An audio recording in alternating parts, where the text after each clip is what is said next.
Hindi lahat ng mayaman masaya. Hindi lahat ng may-ari panalo.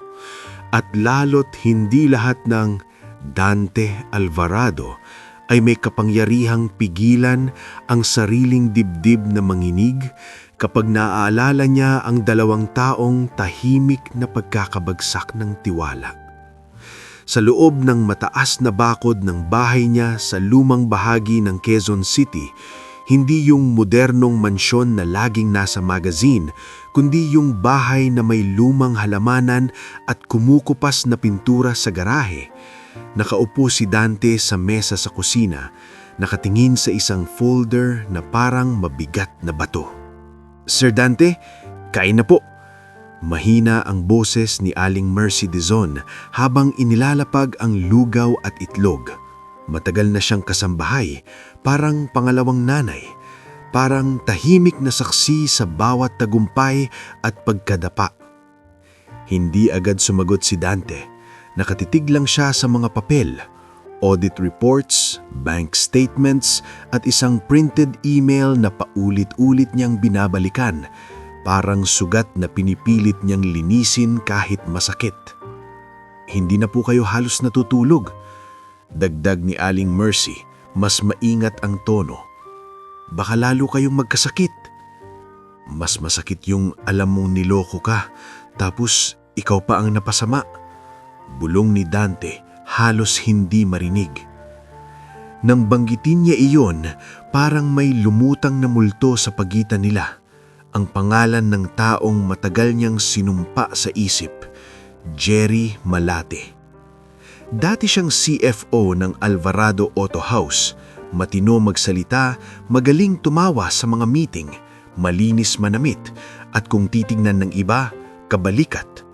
Hanggang sa isang araw, parang hinugop ng lupa ang ilang milyong pondo at sa dulo, si Dante ang napoint na irresponsable sa mata ng ilang investors at suppliers. May mga empleyadong nawalan ng bonus, may mga nabawasan sahod, at may ilan pang umalis dahil sa hiya at takot. Hindi ito simpleng pera.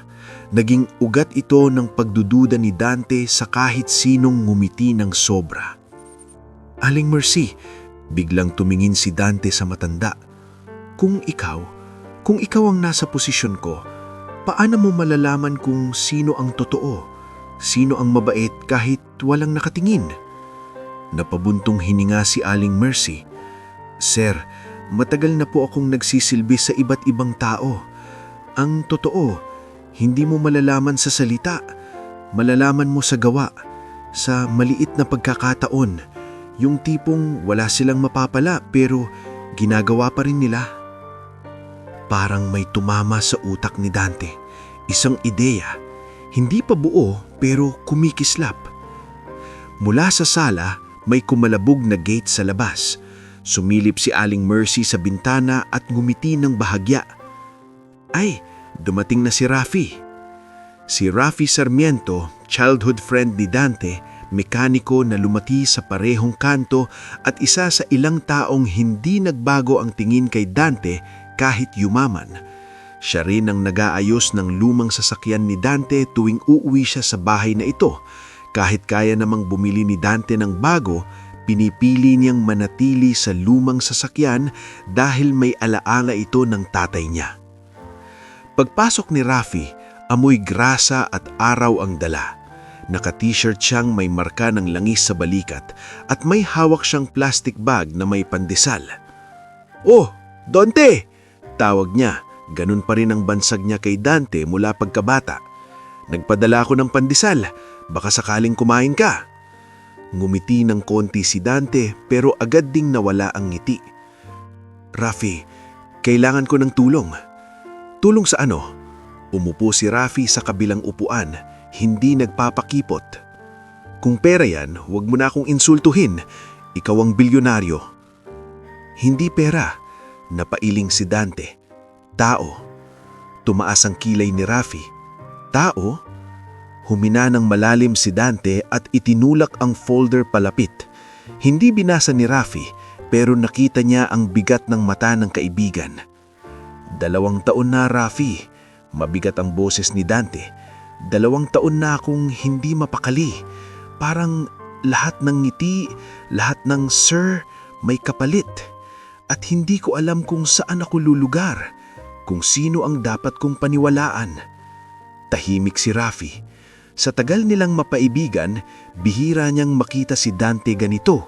Hindi galit, hindi maangas, kundi pagod na pagod. Anong gagawin mo? Tanong ni Rafi, mas seryoso. Dumiretso si Dante.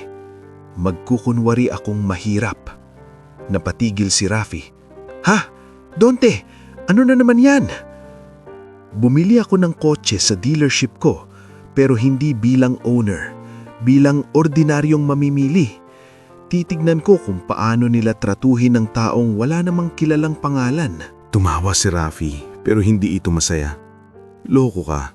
Delikado yan. Sa sarili mong bahay ng negosyo, ikaw pa ang magpapahiya sa sarili mo. Hindi ko gustong mapahiya, sagot ni Dante. Seryoso. Gusto kong makita ang katotohanan. Sa gilid, si Aling Mercy ay nakikinig habang nagtatali ng buhok. Sir, pero bakit kailangan pa pong ganyan? Dahil kapag nagpakilala akong ako to, lahat magaling. Umiling si Dante. Lahat mabait. Lahat umaayos ang postura. Pero kapag wala silang alam, lalabas ang totoo. Nakita ni Rafi ang determinasyon, pero nakita rin niya ang delikadong lungkot sa likod nito. Dante, sabi niya, mas mababa ang boses. Kahit makita mo ang katotohanan, kaya mo ba?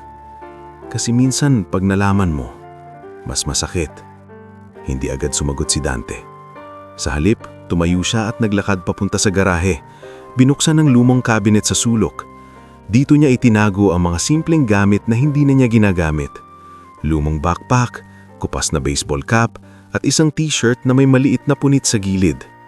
Eto, sabi niya, hawak ang cap. Ganito ako bukas. Sir, nag-alala si Aling Mercy. Wala kayong bodyguard? Wala, matigas ang sagot ni Dante. Hindi ko gusto yan. Kahit ako man lang ang sumama. Tumigil si Dante at tumingin sa kanya. Hindi. Kapag may kasama akong kilala, may galaw na agad. May aura na agad. Gusto kong mawala lahat ng pahiwatig. Napakamot si Rafi. Anong papel ko dito? Sa'yo ko ipapahawak yung tunay kong phone. At kung may nangyari, ikaw ang tatawagan ko gamit yung lumang Nokia. Tinapik ni Dante ang lumang cellphone. Ikaw ang safety net ko. Saglit na napahimik si Rafi. Ang tigas ng ulo mo. Ang tigas ng sakit, balik ni Dante. Hindi nakangiti.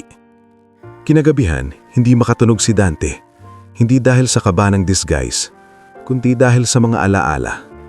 Sa mga taong nawalan ng trabaho, sa mga supplier na nagalit, sa mga empleyadong umiiyak sa HR office. Lahat ito galing sa isang taong pinagkakatiwalaan niya. Sa kwarto, nag-ring ang phone niya. Ang tunay na phone na hawak ni Rafi. Pero si Dante ang sumagot dahil nasa tabi niya pa, naka-speaker. Sir Dante, boses ng sekretarya niyang si Mina Velasco sa kabilang linya. Maayos at profesional. May update po sa branch meeting bukas. Nakakonfirm na po ang attendance ni Sales Manager Lena Quinto at After Sales Head Engineer Vic De La Cruz. Okay, sagot ni Dante. Walang nakakaalam ng pupuntahan ko bukas, Mina. Kahit sino. Nag-pause si Mina. Sir, may ginagawa po ba kayong surprise audit? Something like that, sagot ni Dante. Maingat. Opo sir, noted. Tumigil pa siya. Parang may gustong sabihin. Sir, ingat po kayo. Napatingin si Dante sa dilim. Hindi niya alam kung bakit pero may bigat ang salitang ingat. Parang may pakiramdam siyang bukas. May masusugatan. Hindi pisikal, kundi loob. Kinabukasan, madaling araw pa lang gising na si Dante. Inilapag ni Aling Mercy ang kape sa mesa pero hindi na siya naglugaw. Kape lang. Parang iyon na lang ang kayang lunukin ng sikmura niya. Sir, magbaon po kayo ng biskwit at saka itong panyo. Kinuha ni Dante ang panyo. Puti, simple, may maliit na borda sa gilid. Salamat. Lumapit si Aling Mercy at hinawakan ang braso niya. Sir, kahit anong makita ninyo, Huwag ninyong kakalimutang hindi lahat masama. Napatanggo si Dante. Sana na. Paglabas niya sa bahay, nakaparada ang lumang kotse niya. Hindi yung mga luxury car na pwedeng ipagyabang. Siya mismo ang nagmaneho. Walang convoy, walang escort. Sa unang beses sa mahabang panahon, siya lang ang kasama ng isip niya. Habang papunta sa dealership, bumabalik sa utak niya ang mga taong nasa loob ng auto house. Mga pangalang alam niya sa papel pero hindi niya kilala sa ugali. Lena Quinto, Toby Laksamana, Carmi De Vera, Mia Calma, Kuya Nestor Bayani, Doc Maylene Rojas at Engineer Vic De La Cruz. Sa listahan, pare-pareho silang empleyado. Pero bukas, makikita niya kung sino ang tao.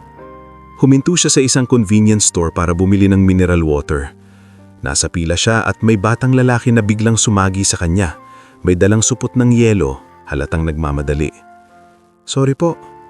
"Okay lang," Sagot ni Dante at bigla siyang napaisip. Kung sa ganitong simpleng eksena pa lang may respeto, bakit sa loob ng negosyo niya may mga taong kailangang apakan ng iba para lang maramdaman nilang malakas sila? Pagdating niya sa auto house, nakatingala siya sa malaking signage na may apelyido niya, Alvarado. Matagal niya itong ipinagmamalaki noon. Ngayon, parang may halo na itong takot. Ipinak niya ang lumang kotse sa malayo sa parking na hindi VIP. Suot niya ang kupas na cap, t-shirt at tsinelas. Lumang backpack sa balikat. Lumingon siya sa salamin ng kotse at tinitigan ang sarili. "Dante," bulong niya sa sarili, "kung anuman ang makita mo, panindigan mo." Lumakad siya papunta sa entrance at sa mismong pintuan bumungad ang security guard. Matangkad, matikas, may pangalan sa ID, Nestor. "Good morning po," sabi ni Dante, mahinahon. Tiningnan siya ni Kuya Nestor mula ulo hanggang paa. Hindi pa siya nagsasalita, pero ramdam na ni Dante ang unang pagsubok, ang bigat ng tingin na tila nagtatanong, "May pambayad ka ba?" At doon nagsimulang umikot ang mundo papunta sa katotohanang matagal niyang iniiwasan. Tiningnan siya ni Kuya Nestor mula ulo hanggang paa. Hindi pa siya nagsasalita, pero ramdam na ni Dante ang unang pagsubok, ang bigat ng tingin na tila nagtatanong, "May pambayad ka ba?" At doon nagsimulang umikot ang mundo papunta sa katotohanang matagal niyang iniiwasan. Sa loob ng ilang segundo, parang huminto ang ingay ng showroom sa pandinig ni Dante. Ang mahihinang tugtog ng background music, ang tunog ng sapatos sa tiles, ang mahinang tawanan ng mga sales sa isang sulok, lahat iyon naging malabo. Ang malinaw lang ay ang mata ng guard na sanay humusga, parang umayos daw ang lugar. "Good morning po," ulit ni Dante, mas mahinahon pa. Pilit pinipigil ang sariling dignidad na sumigaw, "Ako ang may-ari rito." "Morning," maigsi ang sagot ni Kuya Nestor. "Sir, ano po pa kayo? Mag-i-inquire lang po sana. Bibili, kung kaya." Sinadya ni Dante ang salitang "kung kaya" para makita niya kung paano babagsak ang trato kapag may konting pag-aalinlangan. Saglit na nanikip ang no ni Kuya Nestor. Hindi naman siya bastos, pero may pag-iingat na parang may checklist sa utak. "Okay po, pero please lang po sir, bawal pong mag-picture sa loob at wag po kayong lalapit sa mga sasakyan kung walang kasama na sales." "Okay po," sagot ni Dante at tumango. Sa loob, parang mundo ng salamin at ilaw. Makintab ang hub ng mga bagong unit, may mga standee ng promo this month at may mga desk na nakahilera.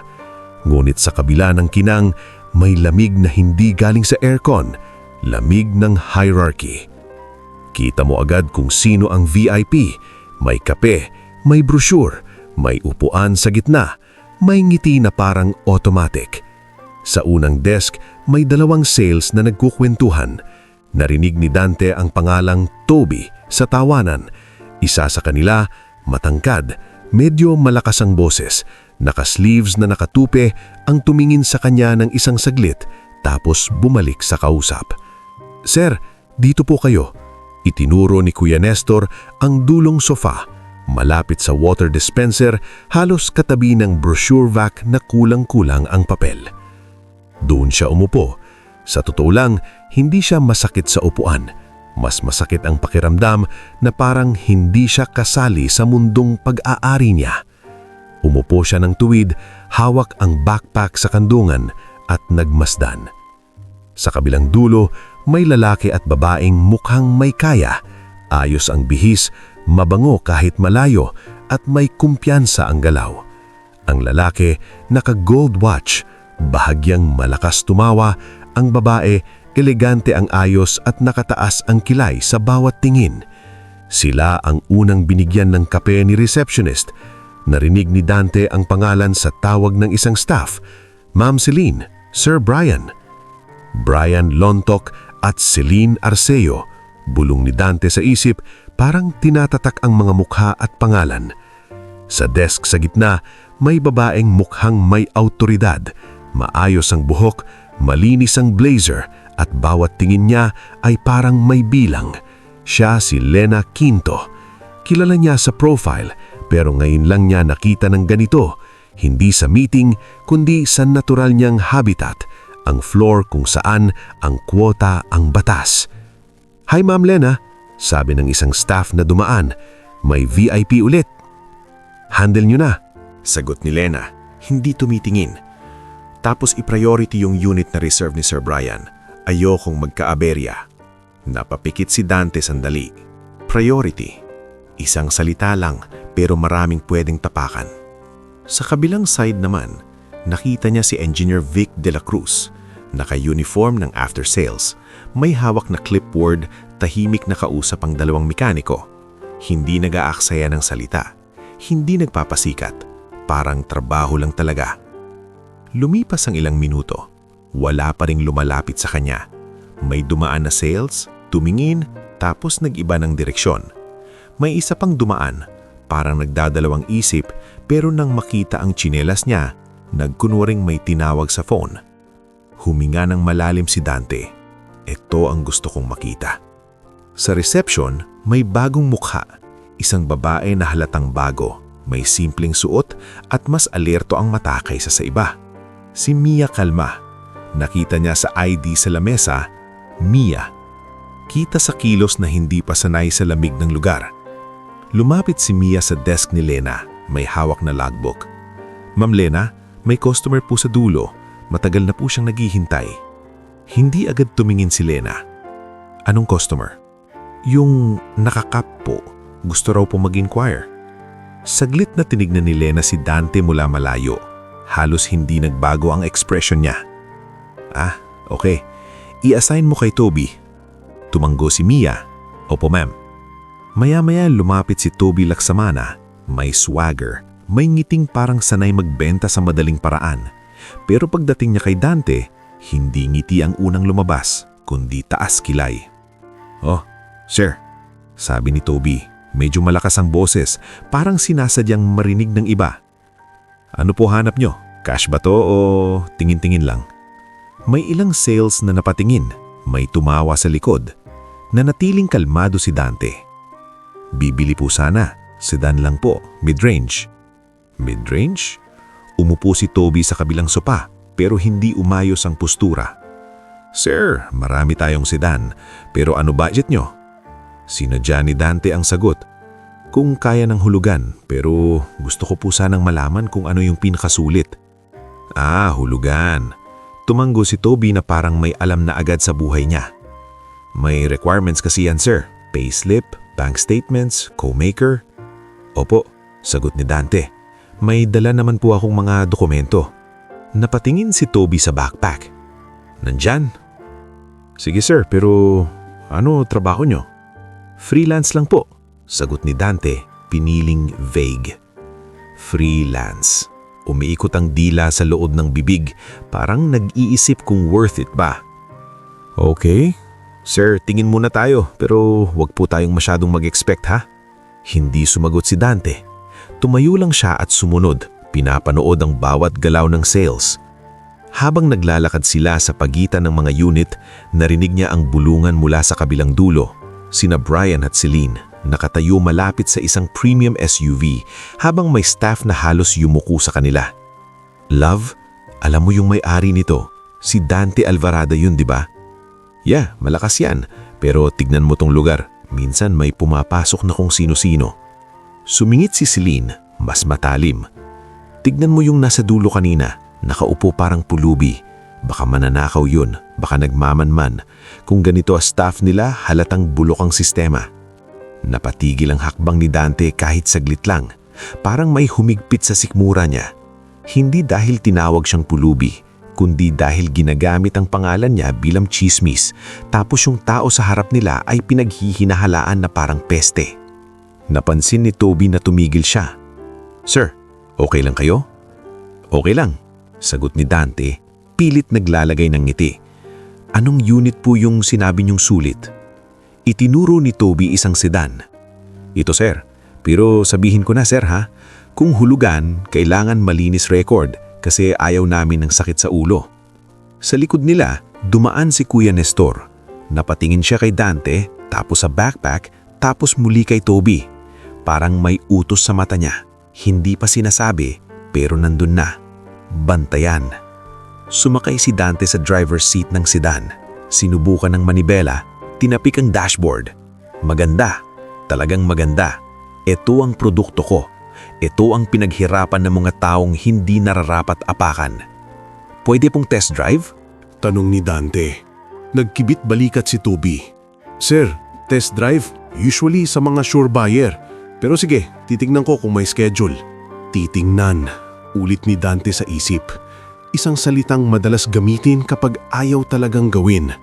Sa reception desk, lumapit si Mia kay Dante habang si Toby ay nagkunwaring nagche-check ng tablet.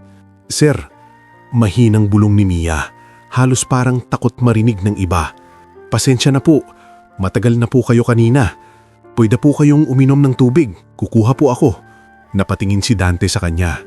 Sa unang pagkakataon sa araw na iyon, may init sa loob ng dealership. "Salamat," sagot niya, simple lang. Ngumiti si Mia, pero mabilis ding nawala ang ngiti nang dumaan si Lina at biglang tumingin. "Mia," tawag ni Lina, malamig. "Busy tayo. Huwag kang masyadong nag-aaksayang ng oras sa mga hindi priority." Namula si Mia. "Upo ma'am." Narinig iyon ni Dante. At sa loob niya may kumirot.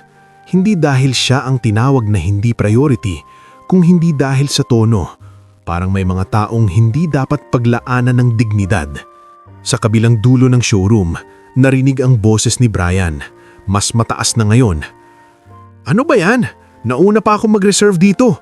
Bakit parang may nauuna?" "Sir Brian, sorry po. Inaayos lang po namin." "Hindi. Ayoko ng dahilan. Basta gusto ko yung unit ngayon." Sumilip si Celine at nakita si Dante sa malapit. "Ayan love, baka yan pa dahilan. Mga ganito, dapat hindi pinapapasok. Nadadala ang gulo." Nang narinig yon ni Dante, napalunok siya. Hindi pa siya nagpapakilala. Hindi pa siya lumalaban. Ngunit sa loob ng ilang minuto, nakita niya ang isang bahagi ng katotohanan. Ang negosyo niya, may mga taong naniniwalang ang tao ay halaga lang depende sa itsura at priority. At sa gitna ng showroom na pag-aari niya, nakaupo siyang parang dayuhan, habang ang pangalan niyang Dante Alvarado ay binubulong sa likod niya bilang alamat, habang siya mismo ay tinuturing na istorbo. Huminga siya ng malalim, pinisil ang strap ng backpack at sa isip niya, isang pangako ang tumimo. Hindi ito magtatapos sa hiya. Magtatapos ito sa pagbabago. Pero bago dumating ang pagbabago, kailangan muna niyang lunukin ang isa pang mapait na katotohanan, na habang siya ay pinaghihinalaan at minamaliit, may mga taong araw-araw itong nararanasan na tarang normal na lang. Sa kabilang dulo ng showroom, patuloy ang pagtaas ng boses ni Brian Lontok. "Basta gusto ko yung unit ngayon," sigaw niya, sabay hampas ng palad sa desk. "Magkano bang binabayaran ko sa inyo? Kung hindi nyo kayang ayusin, lilipat ako sa ibang dealer." "Sir Brian, please po." Pakiusap ng sales na halos nanginginig. May process lang po kasi sa reservation. Process. Lahat kayo rito puro process. Singhal ni Brian. Kung may-ari nitong place si Dante Alvarado, dapat alam niyang ganyan kayo ka-incompetent. Napaangat ang tingin ni Dante. Sa loob ng ilang segundo, gusto niyang lumapit at sabihin, "Ako yun. Ako ang may-ari." Pero pinigil niya. Kapag ginawa niya iyon ngayon, magiging about sa kanya lang ang lahat. Mawawala ang pagkakataong makita kung sino ang tatayo para sa tama kahit hindi nila alam kung sino siya. Lumapit si Celine Arceo kay Brian at may halong pandidiri pang tumingin sa paligid. "Love, pabayaan mo na. Tingnan mo na, may kung sino-sinong pumapasok. Baka kaya nagkakagulo." Sinadya niyang tumingin kay Dante na parang siya ang problema. Nakita iyon ni Mia Calma. Sa reception, napahigpit ang hawak niya sa logbook, halatang gustong magsalita pero natatakot. Nang nakita niyang nakatingin si Dante sa kanya, naglakas bulong siyang lumapit ulit. Maingat, parang ayaw mapagalitan. "Sir," bulong ni Mia, "pwede po kayong umupo muna dito sa mas maayos." Itinuro niya ang isang upuan na malapit sa desk nila, hindi na sa dulong sopa. Bago pa makasagot si Dante, dumaan si Lina Quinto, parang hangin na may dalang lamig. "Mia," isang tawag lang pero parang sampal. "Bakit mo nililipat-lipat? Baka gusto niyang magulo dito." Ano ngayon? Putol ni Lena. Hindi man lang ibinaba ang boses. May priority tayo. I-handle mo yung mga totoong buyer, yung may kapasidad. Parang napaso si Mia. "Opo ma'am, pasensya na po." Nakita ni Dante ang pamumula ng pisngi ni Mia, ang panginginig ng daliri niya at ang pilit na pagyuko para hindi makita ang luha. Sa loob ni Dante, may pagnanasa siyang ipagtanggol ang bata pero pinili niyang manatili sa karakter. Ang kailangan niyang makita ay kung paano umiikot ang sistema kapag wala ang pangalan niya bilang pressure. Lumapit si Toby Laksamana sa kanya ulit, hawak ang tablet, kunwari nag-check. "Sir, full po ang schedule ng test drive ngayon," sabi niya, halatang walang effort. "Tsaka medyo marami pa po kayong requirements, sir. Baka po next time na lang." "Hindi pa nga po ako naglalagay ng requirements," sagot ni Dante, kalmado pero matalim ang bawat pantig. "Nag-i-inquire pa lang po ako." Nagkibit balikat si Toby. "Ganun po talaga, sir. Policy." "Policy o palusot?" tanong ni Dante sa sarili. Sa likod, dumaan si Kuya Nestor Bayani. Mas malapit ngayon, hindi na siya nakatingin lang, nakatutok na talaga sa kanya. Ramdam ni Dante na may utos na hindi pa sinasabi. Bantayan ng pulube, baka may masamang balak. Ngunit sa mata ni Kuya Nestor, hindi siya nakakita ng kasiyahan sa ginagawa, kundi pagod. Pagod ng taong sanay tumanggap ng utos kahit minsan laban sa konsensya. "Kuya," tawag ni Dante sa guard, kaswal na parang customer lang. "Okay lang po ba dito?" Nagulat si Kuya Nestor na kinausap siya. "Opo sir, okay lang. Basta wag po kayong lalapit sa mga sasakyan kung walang staff." "Opo," tumanggo si Dante. "Salamat po." Mula sa loob ng showroom may pintuang papunta sa service area. May konting ingay doon. Tunog ng tools, makina at mga boses na mas totoo kaysa sa showroom smiles. Parang doon mas makikita ang tunay na trabaho, hindi performance. Dahan-dahan naglakad si Dante papunta roon, kunwaring titingin lang sa isang poster ng maintenance package. At doon niya nakita si Engineer Vic de la Cruz, nakatayo malapit sa isang unit na nakataas ang hood. May dalawang junior mechanic na nakikinig at sa harap nila, isang lalaking payat, naka-jacket na may logo ng delivery app, hawak ang helmet sa dibdib. Halatang kinakabahan, halatang sanay ma-judge. "Sir Engineer," sabi ng delivery rider, mahinang boses. "Pasensya na po kung paulit-ulit, pero yung unit ko po kasi bigla na lang namamatay. Naka-down payment na ako sir, kailangan ko po to sa trabaho." "Naiintindihan ko," sagot ni Vic, diretso pero hindi marahas. "Anong pangalan mo?" "Juni Boy po, pero JB na lang po." Tumanggo si Vic. "JB, makinig ka. Hindi kita pa iikutin. May sensor issue to. Hindi mo kasalanan.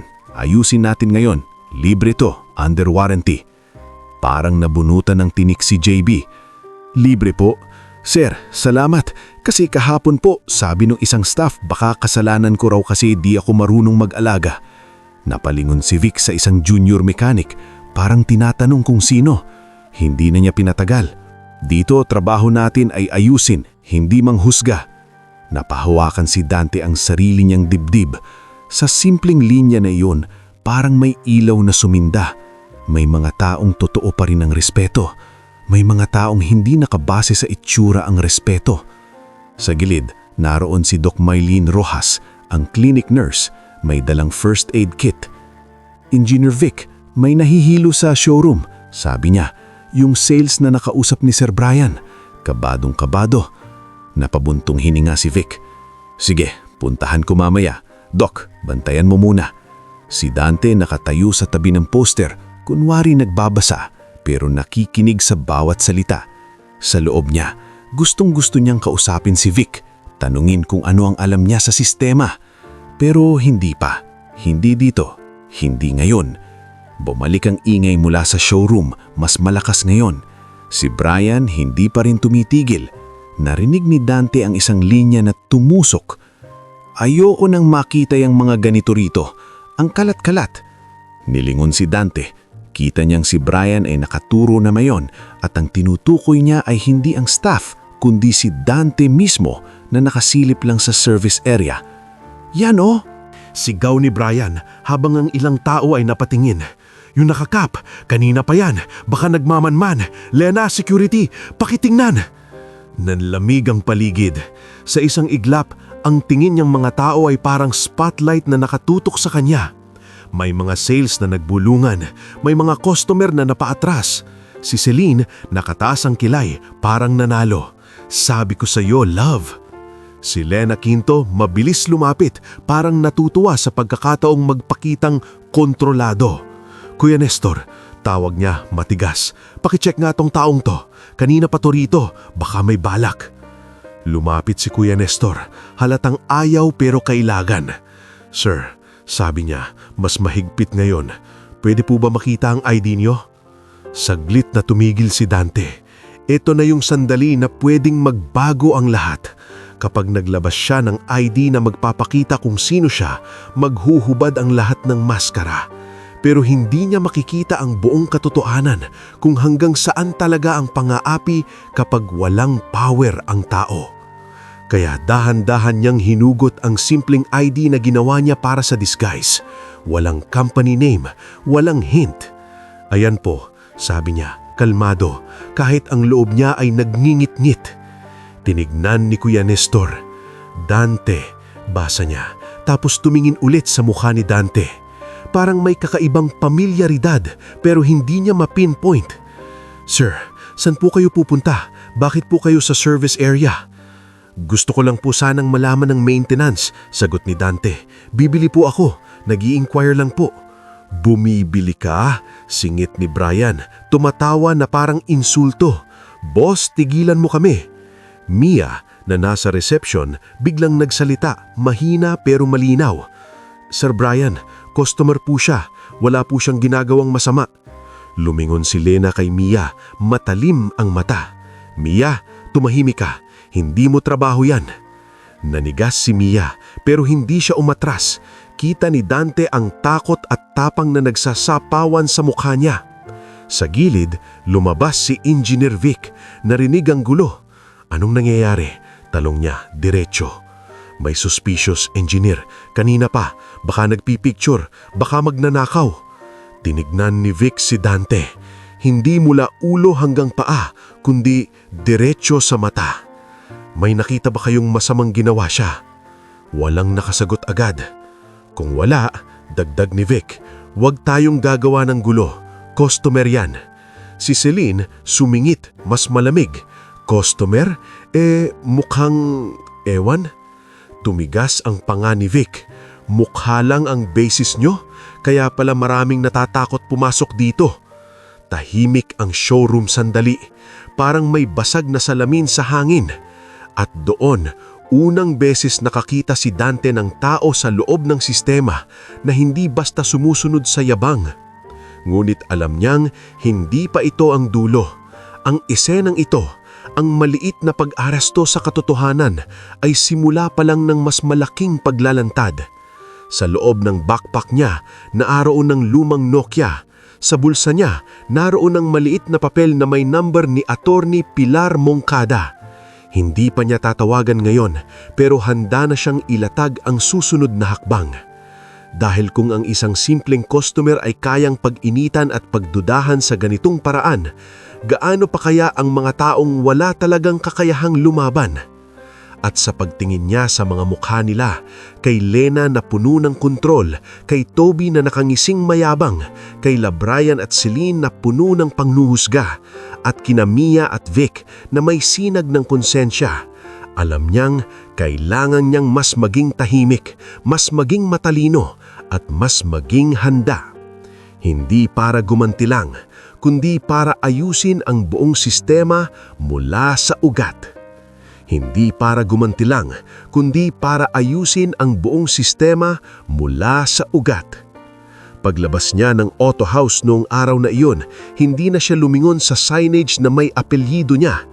Para kasing sa unang pagkakataon, ang Alvarado sa taas ng building ay simbolo lang ng tagumpay, kundi paalala ng responsibilidad na matagal niyang ipinagpaliban dahil sa sarili niyang sugat. Sa parking, sumakay siya sa lumang kotse at tahimik na umupo, nakahawak sa manibela pero hindi pa umaandar. Mabigat ang dibdib niya, hindi dahil sa sigaw ni Brian o sa mata ni Celine, kundi dahil sa linya ni Lena. Huwag kang mag-aaksyaran ng oras sa hindi priority. Dahil may mga taong araw-araw nilalampasan ng ganun at siya, bilang may-ari, bulag sa nangyayari. Kinuha niya ang lumang Nokia, tinaypang number na nakasulat sa maliit na papel, at nang marinig ang pagring, saka lang niya napansing nanginginig ang daliri niya, hindi sa takot, kundi sa galit na pinipigilan niyang maging marahas. Hello? Boses ng babae sa kabilang linya. Kalma, matatag, parang hindi nabibigla sa kahit anong gulo. Attorney Pilar Moncada ito. Attorney Pilar, mahinang sagot ni Dante. Kailangan ko ng integrity check. Hindi yung pang-formal, yung totoong audit. Internal. Tahimik. May sandaling katahimikan, tapos nagsalita si Pilar na parang binabasa ang bigat ng sitwasyon. May nangyari na.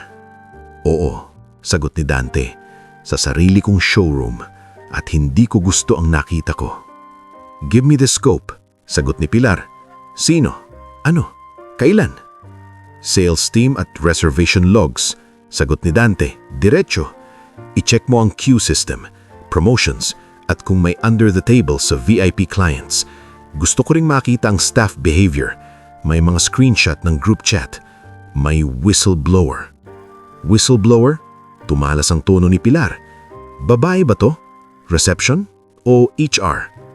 Receptionist, sagot ni Dante. Mia Calma. Copy. Hindi na nagtanong pa si Pilar. Magdadala ako ng auditor, Roland Pineda. Hindi siya madaling suhulan. Kailan mo gusto?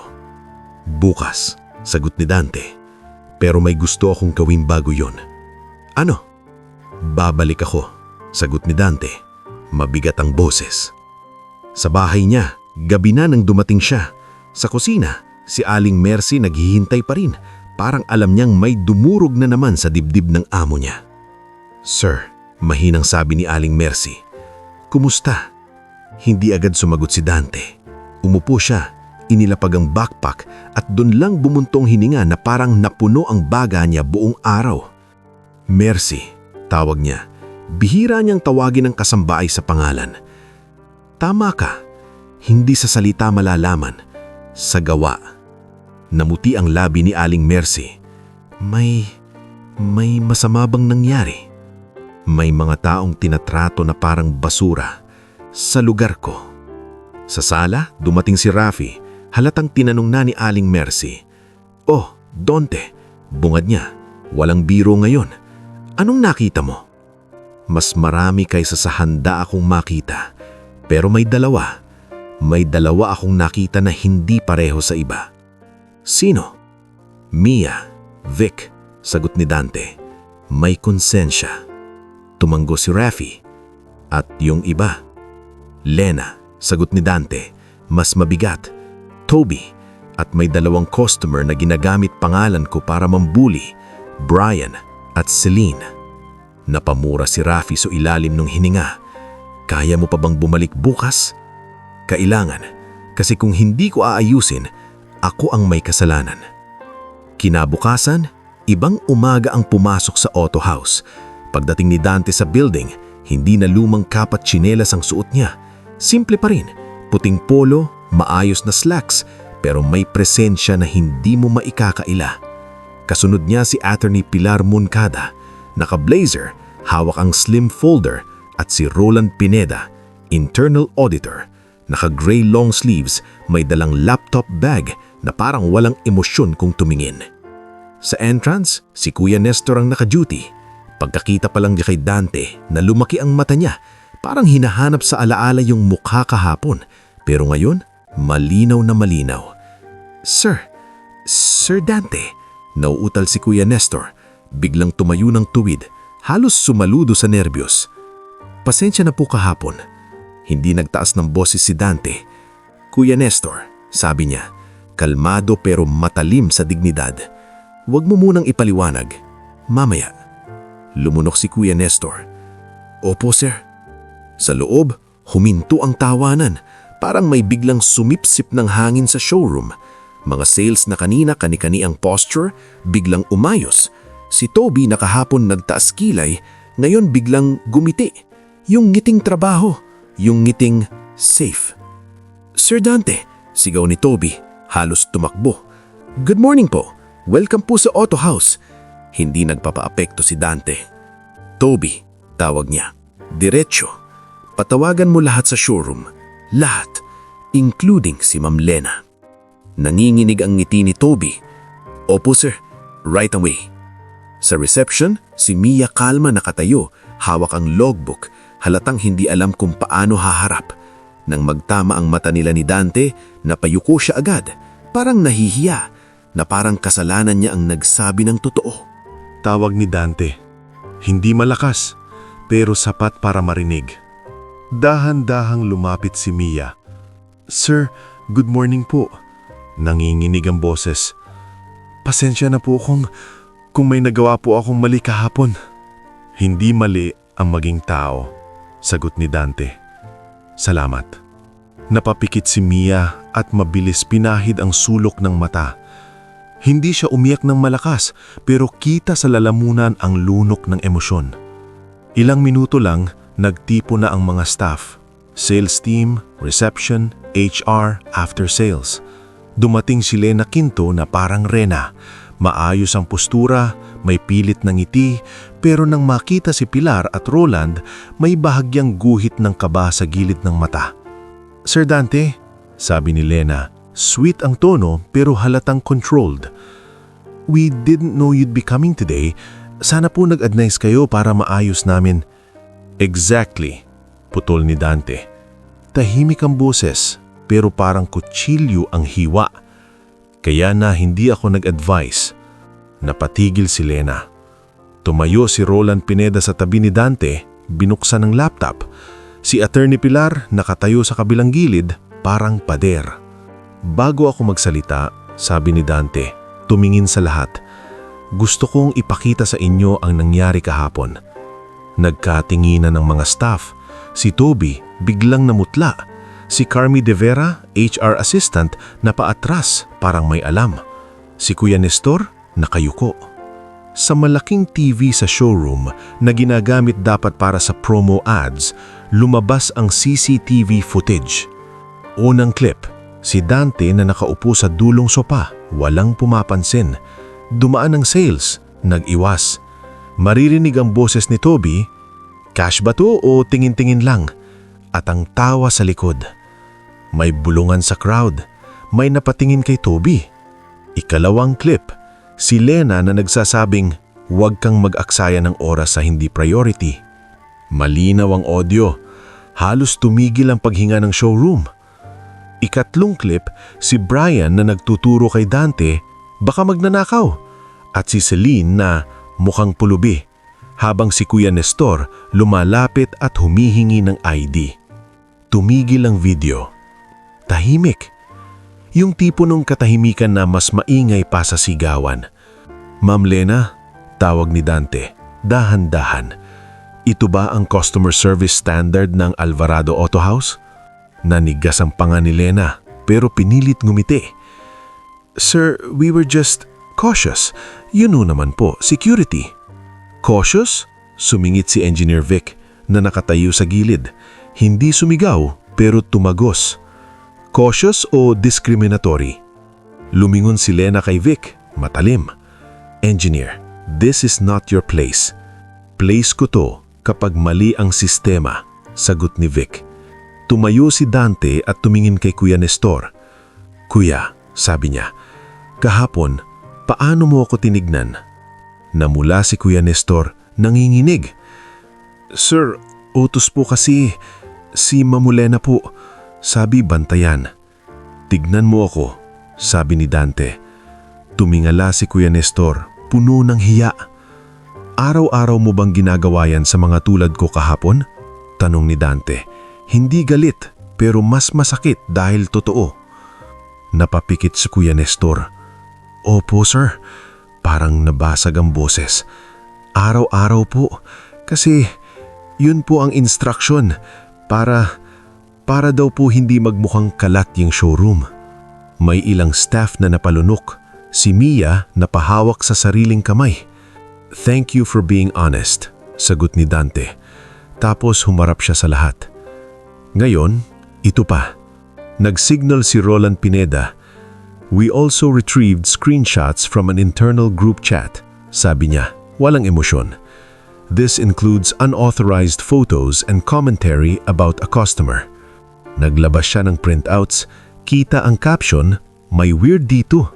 Kita ang tawa emojis. Kita ang pangalan ni Carmi sa sender line. Namula si Carmi. Sir, joke lang po yun. Joke? Ulit ni Dante. Anong nakakatawa sa panghuhusga? Sumingit si Attorney Pilar, malamig. This is a violation of privacy and company ethics. Depending on the outcome, may disciplinary action. Nanginginig na si Carmi pero hindi na makasagot. Huminga si Dante ng malalim. Hindi pa tapos, sabi niya. Roland? Tumango si Roland. We also reviewed reservation logs, inventory movement, and priority handling.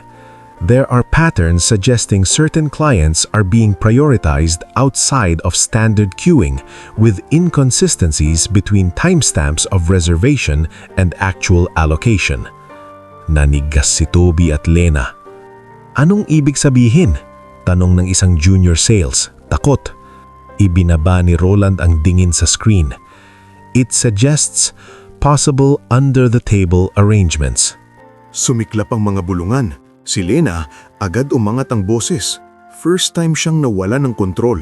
Sir Dante, that's a serious accusation. Serious ang ginawa. Putol ni Dante.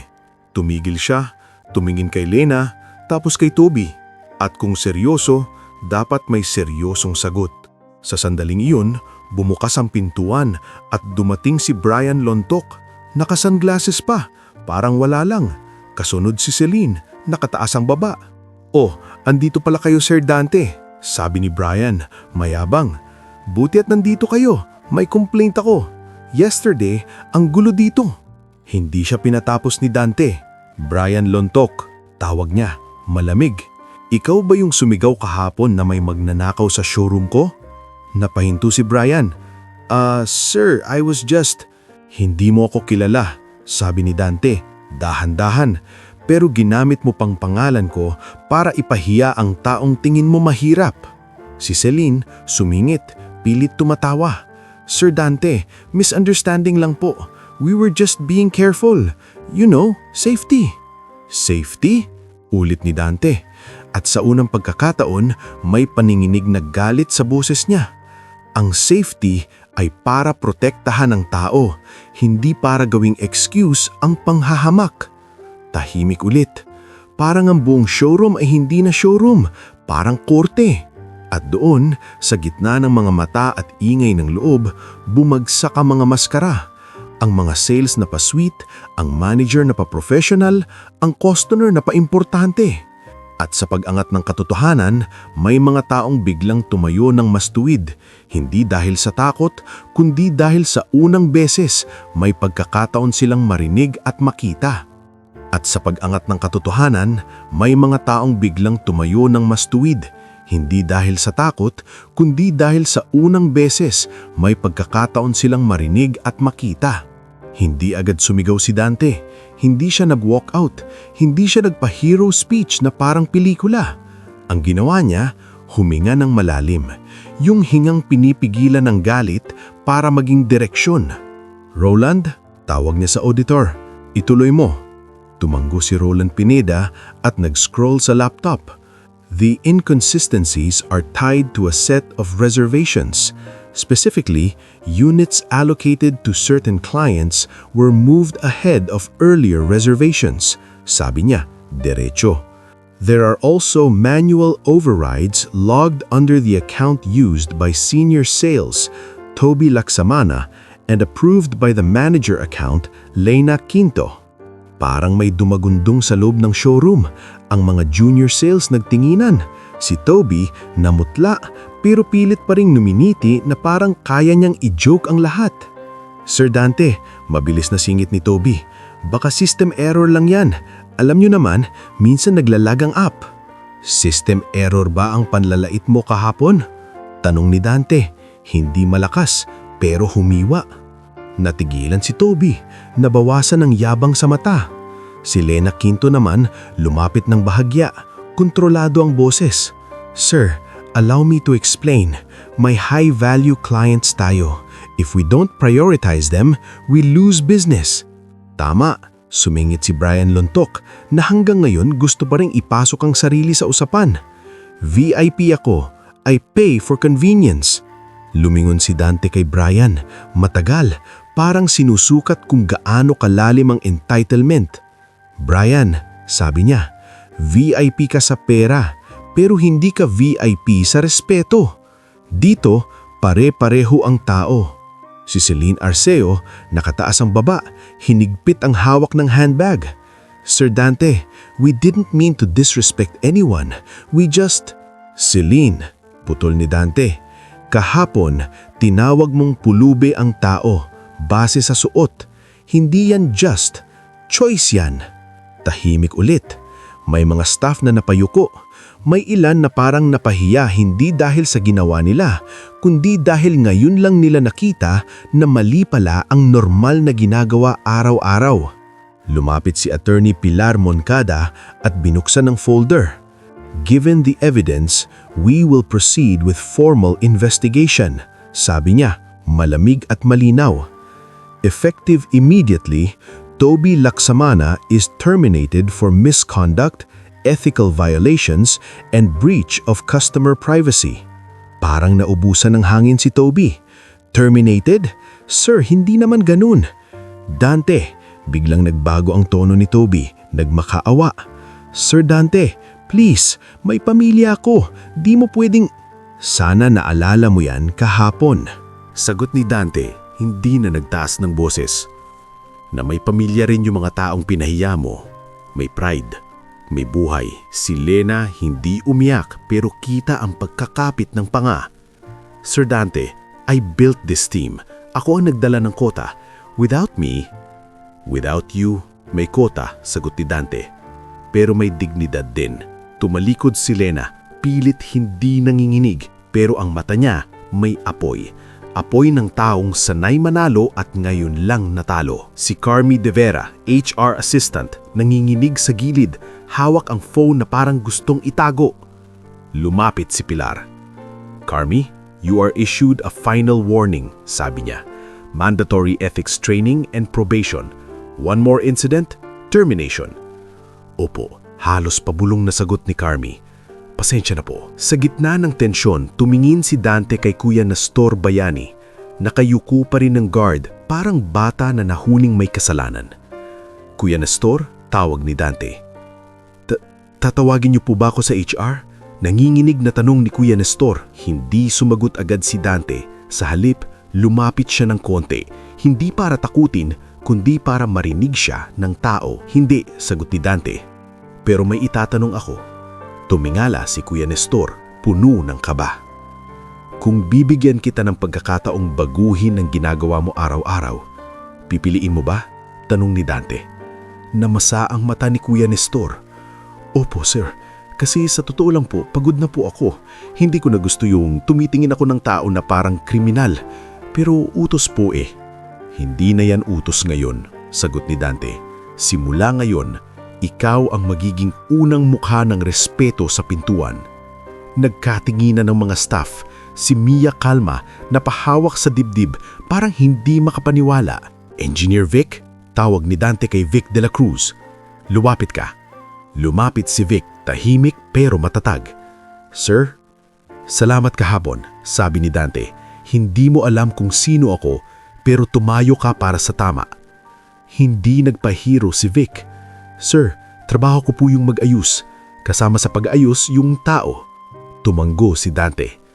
Kaya gusto kong ikaw ang mag-lead ng bagong programa ko. Customer Fairness Program. Gagawa tayo ng sistema na kahit sino, basta customer, hindi mababaliwala. Namilog ang mata ng ilang staff. Ang after-sales head biglang may bagong papel sa buong kumpanya. At Mia, tawag ni Dante tumingin sa receptionist. Parang nahiya si Mia.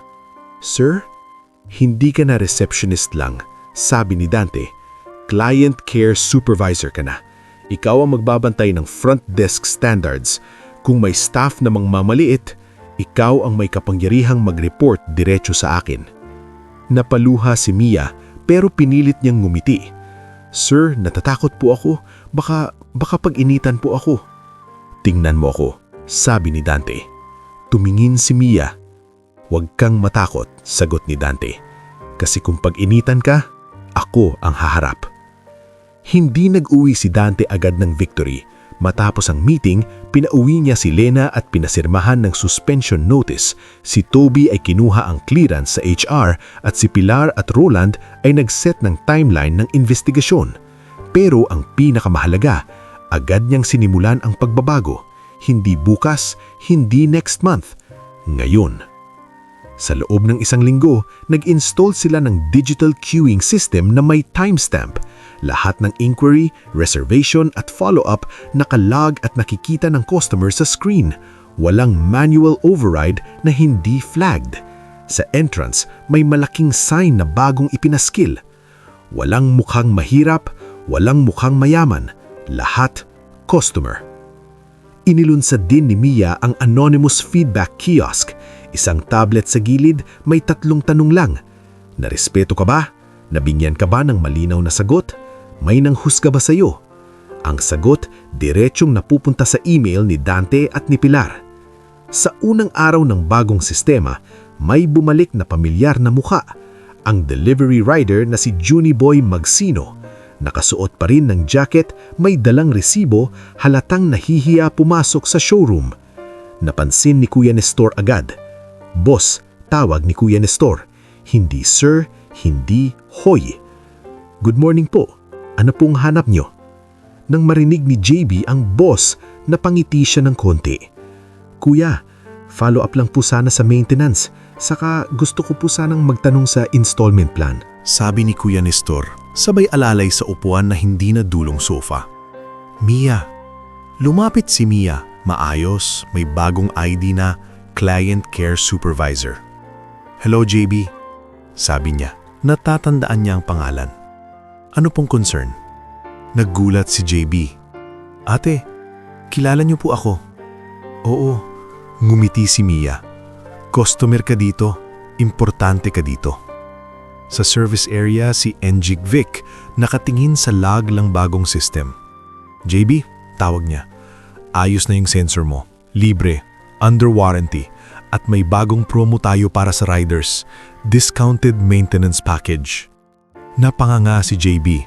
Sir, totoo po? Totoo, sagot ni Vic. Kasi kung wala kayong riders, wala ring galawang lungsod. Dapat kayo pinapahalagahan.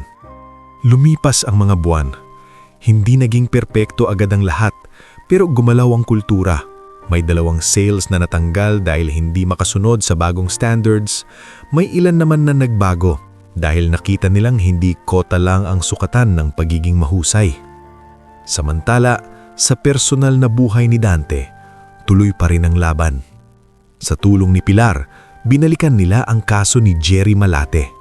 Lumabas sa mas malalim na audit na may ilang assets na itinago sa dummy accounts. Hindi lahat nabawi, pero sapat para mapatunayan sa investors na hindi si Dante ang dahilan ng dating skandal. Unti-unting bumabalik ang tiwala ng industriya, hindi dahil sa PR, kundi dahil sa konkretong proseso. Isang gabi, nasa opisina si Dante sa itaas ng showroom. Tahimik ang building. Nasa mesa niya ang bagong report, customer satisfaction up, complaints down, repeat buyers increasing. Pero mas mahalaga, may mga notes siyang binabasa mula sa anonymous kiosk. Salamat po. First time kong pumasok sa car dealership na hindi ako tinignan ng mababa. Kuya Guard po, sobrang bait. Dati po natatakot ako. Si ate sa front desk, hindi po ako minamadali. Napatitig si Dante sa mga salita. Parang may bahagyang gumaan sa dibdib niya. Yung bigat na 2 taon niyang binuhat dahil sa betrayal ni Jerry, ngayon lang unti-unting tumitinaw dahil sa mga taong hindi niya inaasahan na magpapaalala na may kabutihan pa rin. Kinabukasan, may bumalik na customer na hindi niya inaasahan, si Celine Arceo. Mag-isa siya ngayon, walang Brian, walang yabang na may kasama. Lumapit siya sa reception at si Mia ang sumulubong. Maayos, neutral, walang pagpapasikat. "Good afternoon po," sabi ni Mia. "How can I help?" Tumihikim si Celine. "I'm here to inquire for a sedan." "Opo," sagot ni Mia. Walang pagbabago sa tono. "Paki-fill po ito. Naka-queue po tayo pero mabilis lang." Habang nagsusulat si Celine, napatingin siya sa malaking sign sa wall, yung bagong tarpaulin. Nabasa niya ng dahan-dahan at parang may dumaan na hiya sa mukha niya. Sa sofa sa gilid, nakaupo si Dante, hindi sa VIP lounge, kundi sa parehong lugar kung saan siya umupo noong nakadisguise. Tahimik lang siya, agmamasid. Nang magtama ang mata nila ni Celine, hindi siya ngumiti ng mapanlait. Ngumiti lang siya, parang nagsasabing, ito ang dapat noon pa. Lumunok si Celine, parang gustong magsalita pero wala siyang masabi. At habang gumagalaw ang showroom, may mga customer na pumipila, may mga staff na maayos na kumausap, may guard na bumabati sa lahat. Alam ni Dante na ang bulungan na minsang sumira sa loob niya, naging simula pala ng mas malaking pag-aayos. Hindi niya man mabura ang sugat ng nakaraan, natuto siyang gumawa ng sistema na hindi na magpaparami ng sugat sa ibang tao. At doon, sa tahimik na paghinga niya sa tabi ng ingay ng negosyo, unti-unti niyang naramdaman na hindi lang pala kotse ang binibenta niya. Pag-asa rin.